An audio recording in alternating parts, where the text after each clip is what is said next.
Danger à tribord! Décollage urgent! Lorsque Kenga sortit la tête de l'eau, elle était seule sur l'immensité de l'océan.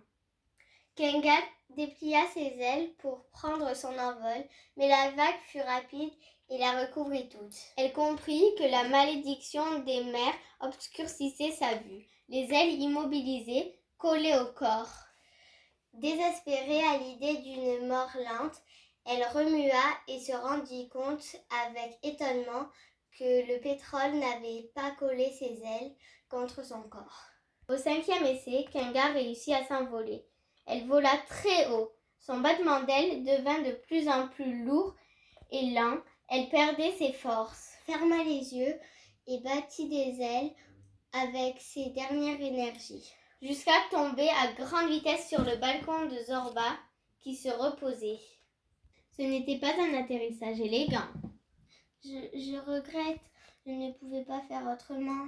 Ne meurs pas, repose-toi. Tu as faim? Non, je vais pondre un œuf. Promets-moi 3 choses. Ne pas manger l'œuf, le couver et t'en occuper jusqu'à la naissance du poussin. Oui. Je vais chercher de l'aide.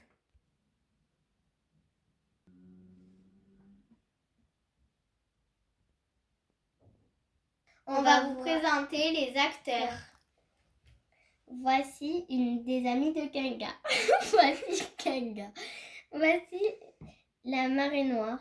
Voici la coste de la marée noire. Voici l'œuf qui va certainement couver, l'œuf qui va éclore et le bébé de Kenga. On a hâte de vous raconter la suite.